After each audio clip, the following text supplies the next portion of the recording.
Streaming was my little bubble, my escape from reality. It's my own little world. What I love about streaming is it enables people to make a career out of doing something that they love.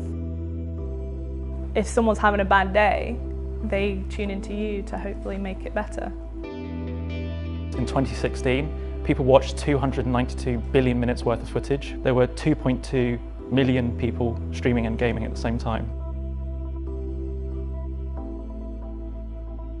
Eventually, work got to the stage where I couldn't hack it anymore. This job put me in like a very kind of bad state of depression. I had a really bad time in my life. From streaming and that I was doing all the time then, I kind of said, well, maybe I could do this as a job. In the past, I was quite reserved and in my shell, and I loved it. It was everything I wanted to do, to the point where I was spending more time streaming than I was in a full-time job. And it's lovely. We're all just like a family. We ask how each other are, and we ask each other what we had for dinner, and it's stuff that you would have with a person in real life.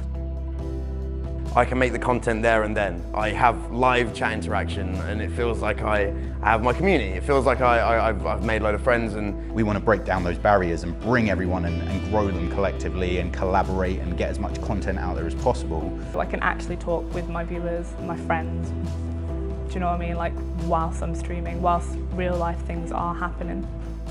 You know, you enjoy everything about it. You just enjoy going onto the channels and talking to people, you know, it lifts your mood. Like, imagine if you had like a live chat on like your TV and you're just watching Britain's Got Talent or something, and you can just go and chat to the judges in the chat. Like, it's friggin' cool. I would love that. The enjoyment out of watching a live stream on Twitch is that it's live, is that anything could happen at any point in time, you know. League of Legends is a huge esports game and millions of people watch it. The last time they had a World Championships, the number of people that were watching total beat the viewing figures for Wimbledon final.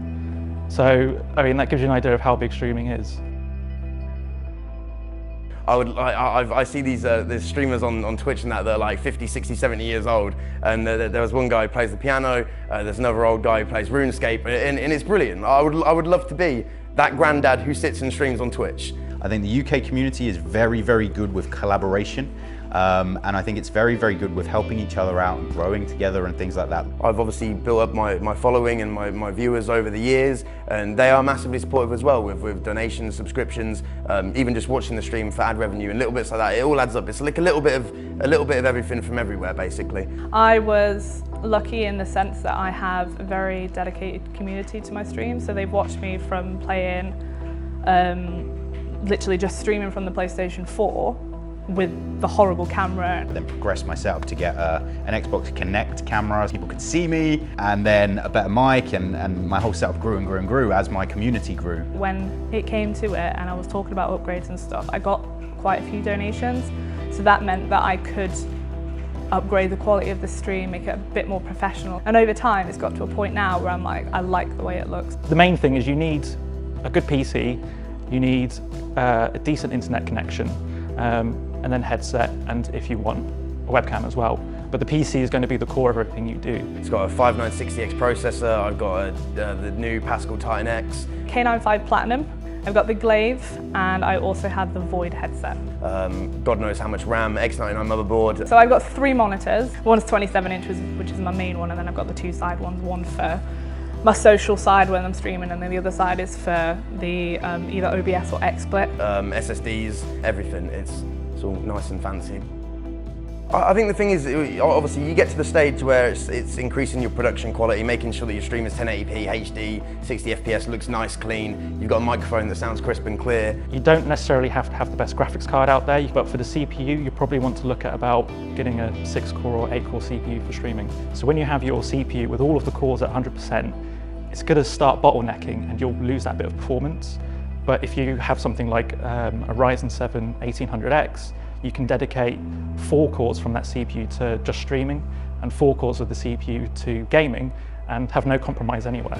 As I said, when I first started, I used to stream for 12 plus hours a day, and it killed me. I literally used to feel ill, but it's what I needed to do to kind of get going at that time, and now it's got even more like saturated, so to speak, you probably have to put in even more than that. As a non-partner, to make a living off of this, you have to have a very, very dedicated community. You have to not be scared to approach companies, to approach people, to approach corporations, to either collaborate to gain sponsorship opportunities or anything. Join as many communities as you can, network with as many people as you can, make as many friends as you can, hang out in other people's streams, subscribe to people, and just keep going at it. You'll get there, and if not, just remember that you've always got, even if it's a small community behind you, that's still one more person that you're making their day.